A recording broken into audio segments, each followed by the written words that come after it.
Electric field pattern नापने के लिए हम क्या करते हैं, जो हमारा टेस्ट एंटीना है यानी जिसका पैटर्न नापना है, उसके किनारे किनारे हम क्या करते हैं कि एंटीना घुमाते हैं, दो ठो एंटीना लेके घुमा देते हैं। तो अ, उससे हमको पैटर्न पता चल जाता है। अब बात करते हैं नॉर्मलाइज इलेक्ट्रिक फील्ड। ठीक है, नॉर्मलाइज इलेक्ट्रिक फील्ड को हम कहते हैं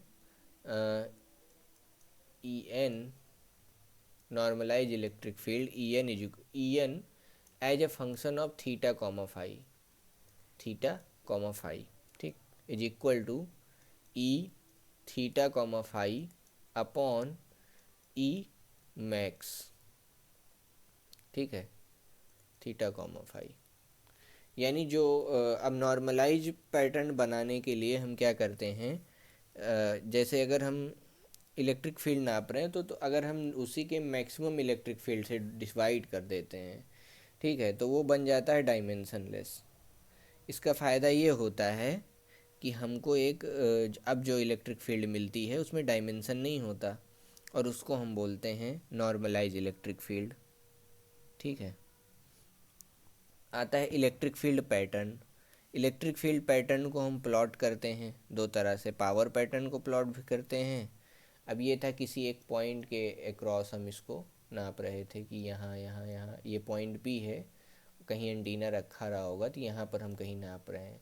तो जिस डायरेक्शन में मैक्सिमम होगी, जैसे मान लो यहाँ मैक्सिमम इलेक्ट्रिक फील्ड है, तो इसको हमने डिवाइड कर दिया और नॉर्मलाइज पैटर्न बना लिया, तो इसको बोलते हैं normalise electric field. Basically maximum से जब डिवाइड करते हैं। ठीक,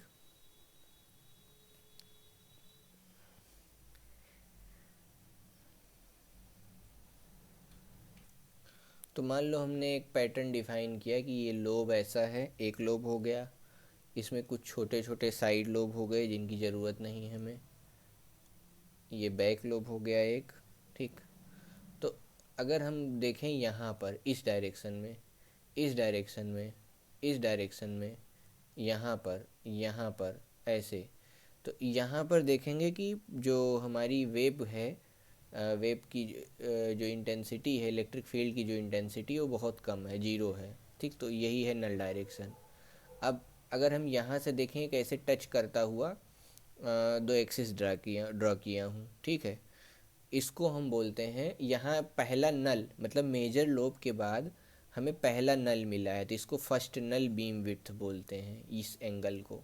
ठीक है, और अब हम ऐसी जगह ढूंढेंगे जहाँ पर जो हमारी पावर है, अगर ये इलेक्ट्रिक फील्ड रिप्रेजेंट कर रहा है तो कोई पोजीशन ऐसी होगी जहाँ पर पावर हाफ हो जाती है। जैसे हमने पढ़ा था, अगर हम थोड़ा सा डेसिबल के बारे में ध्यान करें तो हम कहते हैं power is equal to V I upon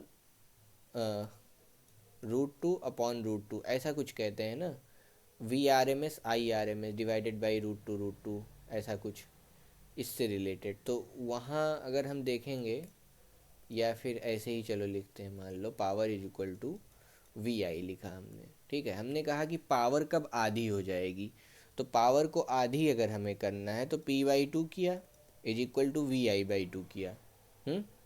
power को आधी करना था तो अगर इलेक्ट्रिक फील्ड और करंट, अब अगर हम ध्यान से देखें तो VI को ही हम I²R या V²/I भी मतलब V²/R भी लिख सकते हैं। यानी ये जो V की वैल्यू है, जहाँ पर V अपॉन √2 हो जाएगी V की वैल्यू, ठीक है, उस जगह पे पावर क्या होगी, हाफ होगी।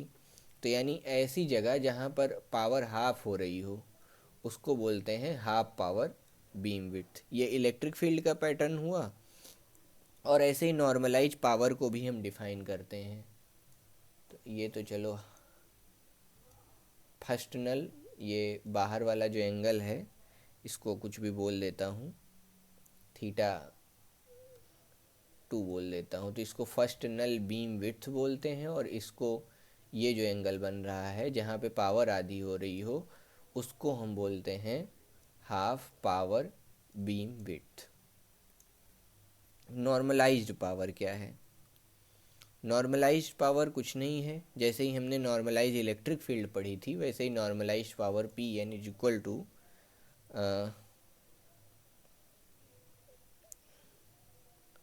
Power along theta phi upon power maximum along, ठीक है, मैक्सिमम पावर से हमने क्या कर दिया, डिवाइड कर दिया, तो ये हो गई नॉर्मलाइज्ड पावर। ठीक,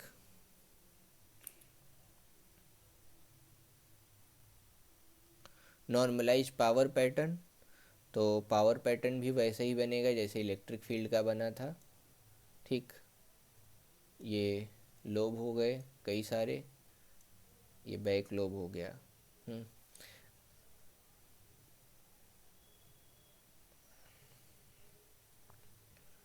अब आता है डेसिबल प्लॉट क्या है।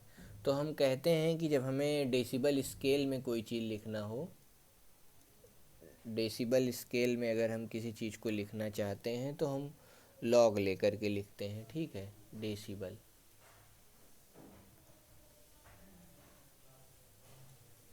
तो ये डेसिबल क्या है, 10 लॉग ऑफ पावर, पावर को हम 10 बार लॉग लेके रिप्रेजेंट करेंगे ऑन द बेस 10। एक ये हो गया डेसिबल फॉर पावर। ठीक, अब हमें पता है power is proportional to V square और power is proportional to I square. ठीक, तो हम क्या करते हैं, इसी चीज़ को 10 लॉग बेस 10 ऑफ वोल्टेज लिखेंगे का स्क्वायर, तो ये हो जाता है 20 लॉग 10 फॉर वोल्ट, या फिर करंट के लिए भी 20 लॉग बेस 10 पर आई। ठीक, ये हो गया डेसिबल रिप्रेजेंटेशन डीबी। ठीक है, पावर को हमने डेसिबल में रिप्रेजेंट किया। तो ऐसे ही जो पावर है या इलेक्ट्रिक फील्ड है उसको हम रिप्रेजेंट करते हैं। सबसे पहले अगर हम 3 डायमेंशनल में रिप्रेजेंट कर रहे हैं तो क्या होगा,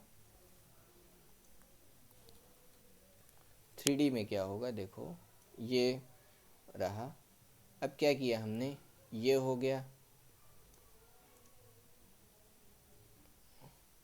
ये हो गया एक लोब। ठीक, तो हम एक डायरेक्शन से नापना चालू करते हैं। ठीक है, इसको हमने बोला, यहाँ पर हमने कहा theta is equal to 0 degree है इस डायरेक्शन में। ठीक है, थीटा अभी 0 डिग्री है, ऐसे डायरेक्ट, अब इधर से इधर जाएंगे तो थीटा बढ़ता जाएगा। ठीक है, तो ये सब चलो साइड लोब हो गए, ये एक बैक लोब हो गया। तो हमने क्या कहा कि थीटा की डायरेक्शंस की बात करें। हाँ, तो सबसे पहले अगर हमने ये बनाया तो इसको बोल दिया इस डायरेक्शन में नल है, पहला नल जहाँ मिल रहा है उसको बोला फर्स्ट नल बीम विड्थ, और ये एंगल हमने नाप लिया। तो लेट से ये एंगल 74 डिग्री का है। फिर हमने बोला कि एक और निकालते हैं जहाँ पे हाफ पावर आ रही हो। हाफ पावर कहाँ पे आएगी, अगर ये इलेक्ट्रिक फील्ड का रिप्रेजेंटेशन है, नॉर्मलाइज इलेक्ट्रिक फील्ड का, तो इसकी हाफ पावर हमको कहाँ मिलेगी, यानी हाफ पावर चाहिए तो power is proportional to E square by R. ठीक है, अब हमको हाफ पावर चाहिए तो यानी p/2 चाहिए, यानी ई स्क्वायर बाई 2r, यानी e/√2 का स्क्वायर इंटू 1/r। तो e/√2 पावर कहाँ पर मिलेगी हमको, नॉर्मलाइज्ड पावर, ये रेजिस्टेंस भाग होके कट जाएगा जब हम नॉर्मलाइज निकालेंगे। ये e गिवन हो जाएगा, E theta comma phi divided by E maximum theta comma phi upon R, ये कैंसिल। ठीक है, तो हमको क्या चाहिए, अब ये देखिए यहाँ √2 आ रहा है, तो यानी √2 पे क्या होगा, यानी 1/√2 क्या होता है, यानी अगर हम ऐसे कहें cos theta is equal to 1/√2, तो theta is equal to 45 degree. थोड़ा सा ट्रिग्नोमेट्री लगाएं तो क्या होगा, 45 डिग्री पे पावर क्या हो रही होगी, आधी हो रही होगी, यानी अप्रॉक्सीमेट यहाँ 45 डिग्री पे आ गए हम, जिसको हम बोलते हैं हाफ पावर। अब 45 डिग्री पे पावर हाफ हो रही तो इसका क्या मतलब है, अगर हम इसे लॉग में लिखें 10 लॉग, ठीक है,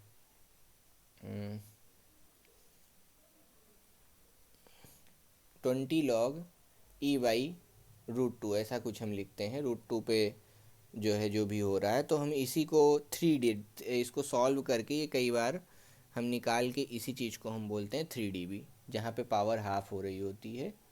यानी सिंपली अगर मैं पावर के लिए लिखूं तो पावर के लिए इसको थोड़ा ऐसे लिखूंगा 10 लॉग p/2। तो 1/2 का जब हम लॉग निकालते हैं तो वो क्या होता है 10 लॉग माइनस 10 लॉग ऑफ 2। तो इसकी जो वैल्यू आती है ना वो 3 आती है, यानी 10 लॉग माइनस 3 dB। ठीक है, इसी को बोलते हैं 3 dB, 3 dB डाउन। तो यानी ये जो वैल्यू है, ये जो मैक्सिमम वैल्यू है, इससे 3 dB डाउन, इससे 3 dB डाउन जहाँ आते हैं उसको हम बोलते हैं हाफ पावर। अब ये जो हम ऐसे 3D में देख रहे हैं, इसी को अगर हम फैला के रिप्रेजेंट कर दें, ठीक है, तो उसी को बोलते हैं डेसिबल प्लॉट। डेसिबल प्लॉट क्या है, जो अभी अभी हमने देखा, इधर रखा हमने पावर को, पावर या इलेक्ट्रिक फील्ड को, और एक्स एक्सिस पे हमने रखा एंगल्स को। तो हमने कहा चलो यहाँ पे जो है 0 डिग्री है, यहाँ पे मान लो 60 डिग्री है, इधर हो जाएगा -60 डिग्री, इधर हो जाएगा फिर 120 डिग्री, इधर हो जाएगा -120 डिग्री। तो अब हमने रिप्रेजेंट करना चालू किया, कैसे, 0 से 60 डिग्री तक हमने बोला ये हमारा पहला पैटर्न था ऐसे, ठीक। और इसको बोला ऐसे ही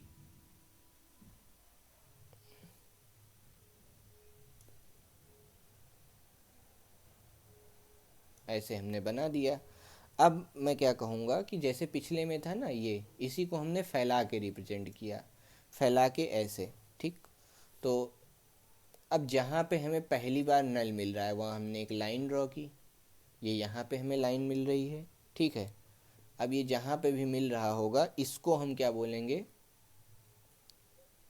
इसको बोलेंगे फर्स्ट नल बीम विड्थ, ठीक। अब कहीं पे आधी पावर आधी हो रही होगी, तो ये अप्रॉक्स यहाँ पर हमने देखा पावर आधी हो रही है, तो इसको बोला, ये हो गया हमारा 45 डिग्री के आसपास, इसको बोला हाफ पावर बीम विड्थ। तो इधर हमने प्लॉट किया एंगल और इधर हमने प्लॉट किया इलेक्ट्रिक फील्ड या पावर, ठीक है, इलेक्ट्रिक फील्ड या पावर। तो ये हो गया डेसिबल प्लॉट किसी चीज़ का, ठीक। तो पावर के लिए डेसिबल रिप्रेजेंटेशन क्या हो जाएगा, 10, अगर 10 एक dB representation 10 log to the base 10 P normalised θ, ये नॉर्मलाइज पावर के लिए।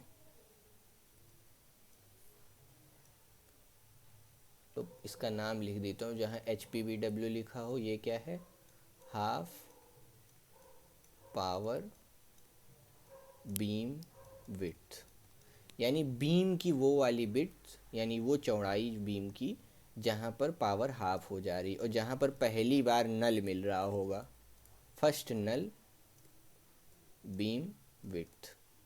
नल मतलब जहाँ कुछ भी ना हो उसको बोलते हैं नल।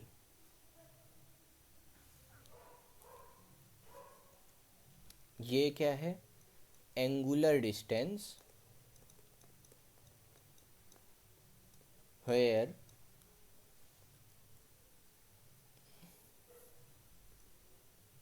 angular distance between two points where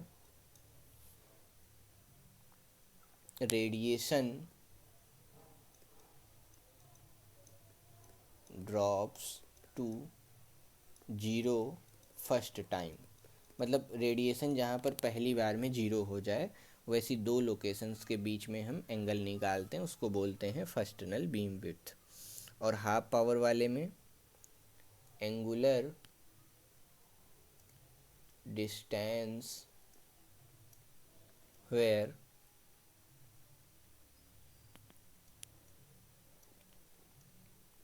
between two points which are 3 dB below या 3 dB डाउन, ठीक है, 3 dB below the maximum gain. तो मैक्सिमम गेन से 3 dB डाउन आएंगे और तब एंगल निकालेंगे, तो उस पॉइंट पर हम बोलेंगे हाफ पावर बीम विड्थ।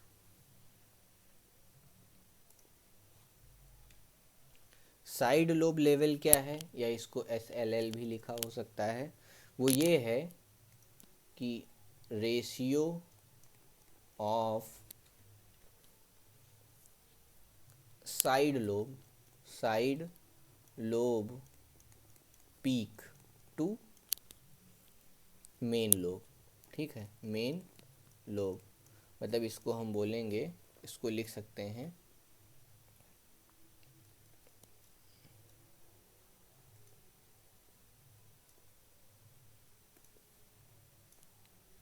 या साइड लोब की मैक्सिमम वैल्यू, ठीक है, डिवाइडेड बाई मेन लोब, जो मेन लोब है उसकी वैल्यू, ठीक है। तो इसको हम बोलते हैं side lobe level. Front to back ratio, ठीक, ये क्या है, ratio of gain at 0 degree to 180 degree, ठीक है। तो यानी जो मेन लोब है उसका gain at 0 degree divided by gain at 180 degree, ये हो जाता है फ्रंट टू बैक रेशियो। जैसे हम हर बैंडविड्थ बोलते आए हैं कि बैंडविड्थ बोलते हैं रेंज ऑफ फ्रीक्वेंसी को, तो ये भी क्या होगी, range of frequency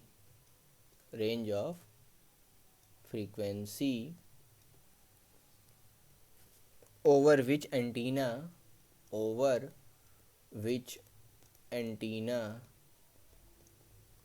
works correctly,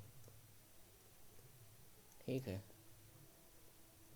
मतलब जिस रेंज ऑफ फ्रीक्वेंसी पे हमारा एंटीना काम कर रहा है, यानी जिस रेंज ऑफ फ्रीक्वेंसी की वेवलेंथ एमिट रिसीव ट्रांसमिट जो भी कर रहा है, उसको हम बोलते हैं उसका बैंडविड्थ। अब ये रेडियन क्या होता है, तो जो एंगल की डेफिनीशन दी गई है ना, एंगल की डेफिनीशन जो हम मैथ्स में एंगल पढ़ते हैं, ये थीटा, इसकी जो डेफिनीशन दी गई है वो बोली गई है कि आर्क अपॉन रेडियस, इसको बोलते हैं एंगल। यानी ये हमने पकड़ा और एक ऐसा जो है सर्किल का पार्ट ड्रॉ कर दिया, तो ये हो गई आर्क लेंथ, ये हो गई आर्क को चलो मैं बोल दे रहा हूँ L, और ये हो गई रेडियस, तो L अपॉन R को हम बोलते हैं रेडियन। अच्छा, अगर हम सर्किल की बात करें, ठीक, अगर हम सर्किल की बात करें तो ये पूरा सर्कल हो गया, ठीक है। तो पूरे सर्किल की जो बात होती है, पूरे सर्कल का जो एरिया लेंथ होता है, ये किनारे वाली जो लेंथ है वो क्या हो गई, जिसको हम बोलते हैं 360 डिग्री, ठीक है, 360 डिग्री। तो एक सर्कल क्या होता है, 2 पाई रेडियन का होता है ना, ऐसा क्यों, यानी एंगल ऑफ सर्कल या कह दो जिसको हम 360 डिग्री मानते हैं, उसको रेडियन में क्या बोलेंगे, 2 पाई आर हो गया इसका सरकमफेरेंस डिवाइडेड बाई रेडियन, तो इसको बोलते हैं 2 पाई रेडियन। रेडियन का सिंबल ऐसे होता है, ठीक, 2 पाई रेडियन। तो अब अगर हमें 180 से डिग्री से अगर हमें रेडियन मेजर में जाना है, तो हम क्या करते हैं, 360 degree is equivalent to 2 pi radian, ठीक। तो अगर हमें थीटा डिग्री चाहिए, ठीक, थीटा को अगर हमें कैलकुलेट करना है रेडियन में, तो क्या करेंगे हम, थीटा अपॉन 360 कर देंगे, ठीक है। थीटा अपॉन 360 होगा, तो 2 पाई अपॉन 360 इधर हो जाएगा, दोनों तरफ 360 से डिवाइड कर देंगे तो हमको क्या मिलेगा,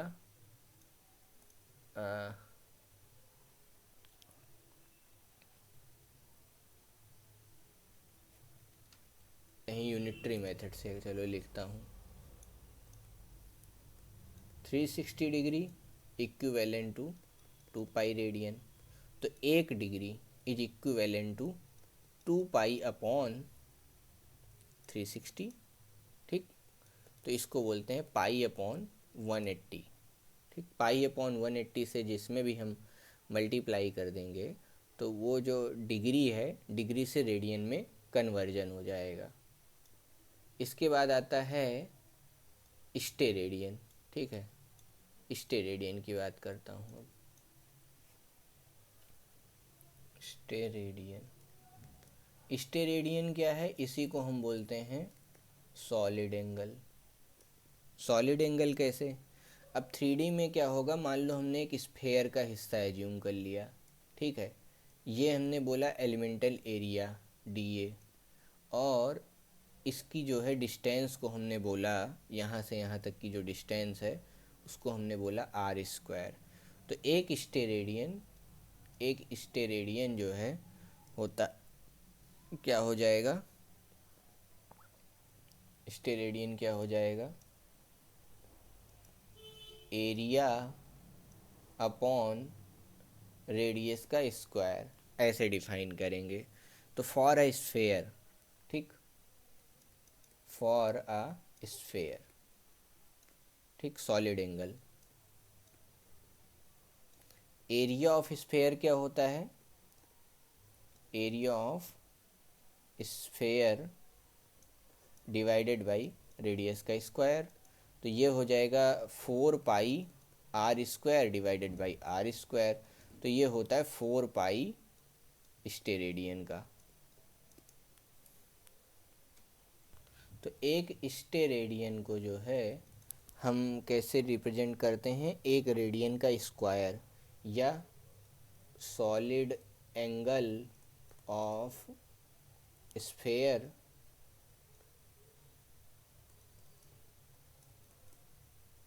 divided by r² divided by 4 पाई। ठीक है, 4 पाई स्टेरेडियन एक स्फेयर के लिए होता था, तो 4 पाई से हमने डिवीज़न कर लिया। ठीक, तो 4 पाई से डिवीज़न, तो अभी हमने एक स्फेयर के लिए क्या निकाला था, ये निकाला था। ठीक है, तो ये एक स्टेरेडियन बन गया। अब इसी को अगर हम उसमें रेडियन मीजर में बोलें तो ये हो जाता है 1 रेडियन का स्क्वायर। ठीक है, 1 स्क्वायर रेडियन। ऐसा क्यों, इसको हम लिख सकते हैं 4 पाई r² divided by 4 pi upon r²।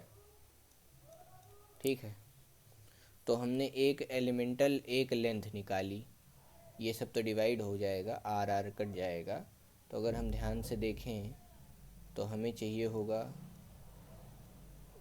अगर स्फेयर के लिए बात करें तो हमें कुछ ऐसे सोचना होगा कि कुछ डायमेंशन इस एंगल में अपॉन r इंटू 1/r। ठीक, तो ऐसा कुछ करने पे हमको ये रेडियन का स्क्वायर दिखता है, क्योंकि यहाँ नीचे रेडियस से हम 2 बार डिवाइड कर रहे हैं। अगर एक रेडियन स्क्वायर को अगर डिग्री में बदलें अब, ठीक है, डिग्री में बदलने के लिए क्या हो जाएगा, 180/पाई² डिग्री स्क्वायर। ठीक, तो ये आता है 3282.8064 स्क्वायर डिग्री।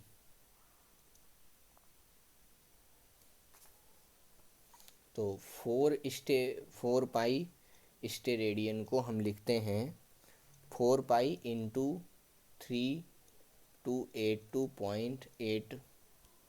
ठीक है, approximately 441,253 square degree.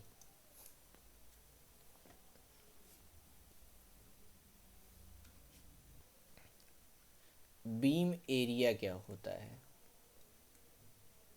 Beam area या बीम सॉलिड एंगल, ठीक है। तो बीम एरिया, एलिमेंटल एरिया को हम रिप्रेजेंट करेंगे D A is equal to R D theta और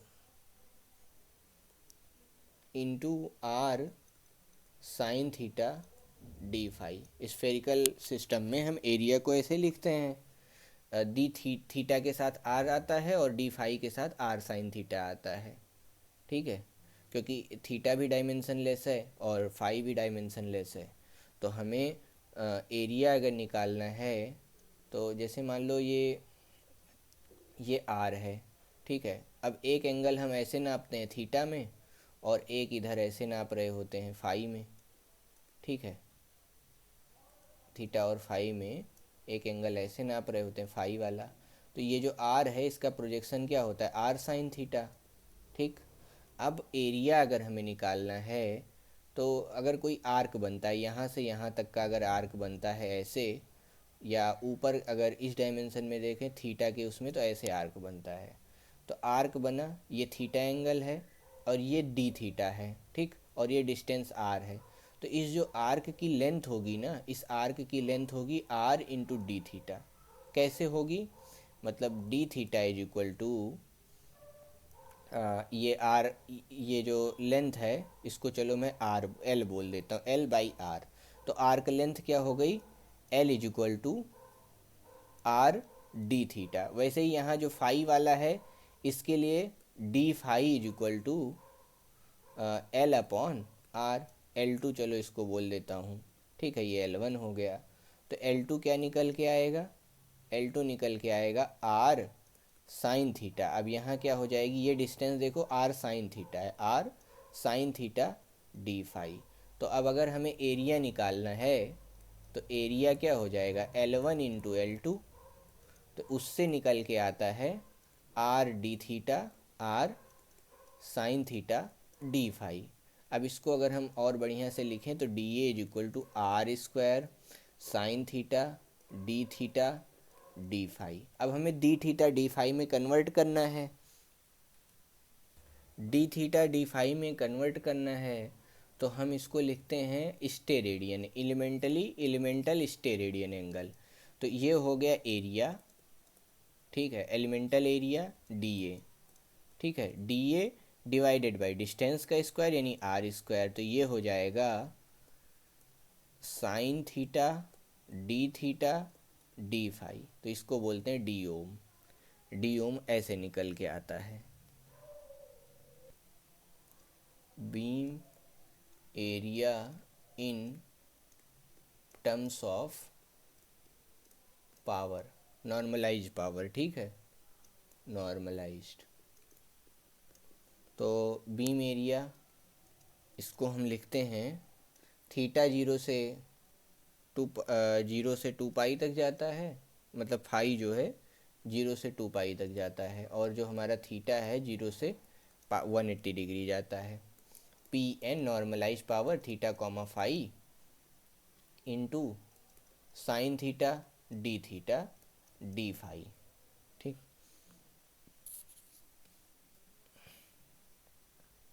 इस चीज़ को हम क्या बोलते हैं? डी ओम भी बोलते हैं। तो ये हो गया पी एन डी ओम, जीरो से पाई और जीरो से टू पाई। इस चीज़ को हम बोलते हैं डी ओम।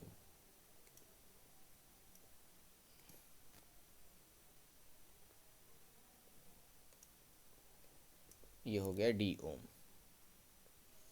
तो relation between area and half power beam width, ठीक है। हाफ बीम एरिया और हाफ पावर बीम विड्थ में क्या रिलेशन आएगा?